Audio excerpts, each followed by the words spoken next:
Apakah virus dan penyakit bisa dihindarkan dengan rutin berbekam? Assalamualaikum warahmatullahi wabarakatuh. Halo Bapak Ibu sekalian. Hari ini saya mau ajak kamu merenung sebentar. Kita hidup di era yang serba cepat. Virus dan penyakit bisa datang dari mana saja. Dari udara, dari makanan, bahkan dari orang-orang terdekat yang tanpa sadar sedang sakit. Tapi pertanyaannya, apakah kita bisa terhindar dari virus dan penyakit kalau rutin berbekam? Yuk kita bahas secara logis, ilmiah, dan dari sisi kesehatan alami. Tonton sampai selesai ya. Apa itu virus dan cara dia masuk ke dalam tubuh? Virus itu makhluk yang kecil yang bahkan tidak bisa hidup tanpa inang. Ia masuk ke tubuh melalui mulut, hidung, bahkan mata, lalu mulai berkembang biak dan menyebar. Tapi menariknya, nggak semua orang yang terpapar virus langsung jatuh sakit. Kenapa? Karena setiap tubuh yang punya sistem pertahanan yang disebut sistem imun. Nah, disinilah peran penting imun tubuh untuk melawan virus sejak awal masuk. Sistem imun, benteng alami tubuh. Sistem imun ini ibarat tentara di dalam tubuh kita. Begitu ada virus yang masuk, sistem imun akan mengenali dan melawannya. Tapi, ada kalanya imun kita sedang lemah. Bisa karena stres, kurang tidur, pola makan buruk, atau karena tubuh kelelahan menghadapi cuaca ekstrim. Akibatnya, virus yang seharusnya bisa ditangkal malah jadi penyebab penyakit. Mulai dari pilek, flu, batuk, sampai infeksi yang lebih serius. Maka dari itu, menjaga daya tahan tubuh bukan pilihan, tapi keharusan. Peran bekam dalam mendukung imunitas. Sekarang kita masuk ke poin utamanya. Apa hubungannya bekam dengan sistem imun? Jadi, bekam atau hijamah adalah terapi tradisional yang bekerja dengan cara menyedot darah dari titik-titik tertentu di tubuh. Tapi, bekam bukan sekedar mengeluarkan darah kotor. Yang sebenarnya terjadi adalah, pertama, bekam melancarkan sirkulasi darah.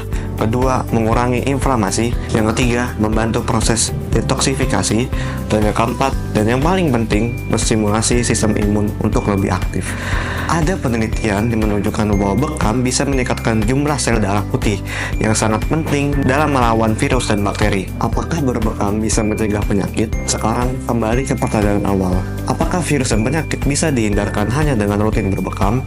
Jawabannya adalah bekam bukan jaminan 100% untuk tidak sakit. Tapi, bekam adalah salah satu ikhtiar terbaik untuk memperkuat benteng tubuh kita dari dalam. Sama seperti olahraga, makan sehat, dan cukup tidur, bekam adalah bagian dari gaya hidup sehat yang sifatnya pencegahan. Jadi, kalau kamu rutin bekam, tubuhmu punya peluang lebih besar untuk melawan virus sebelum ia sempat berkembang jadi penyakit. Lalu, kapan dan di mana sebaiknya berbekam? Bekam bisa dilakukan kapan saja, tapi idealnya 1-2 kali dalam sebulan. Terutama saat tubuh mulai terasa berat, lelah, atau di musim pancaroba. Dalam tradisi Islam, waktu yang disunahkan untuk berbekam adalah tanggal 17, 19, dan 21 dalam kalender Hijriah. Dan yang paling penting, pastikan kamu di tempat bekam yang terpercaya. Di pusat bekam, kami menggunakan alat yang steril, terapi bersertifikasi, ruangan yang nyaman untuk memastikan kamu dapat terapi yang aman dan maksimal. Jadi Bapak Ibu, virus dan penyakit memang tidak bisa 100% dihindari, tapi tubuh yang kuat akan selalu punya peluang lebih besar untuk menang. Dan bekam adalah salah satu cara alami untuk bantu tubuh kita tetap sehat dan bertenaga. Jangan tunggu sakit dulu baru berikhtiar. Yuk, jadikan bekam sebagai bagian dari gaya hidup sehat kamu.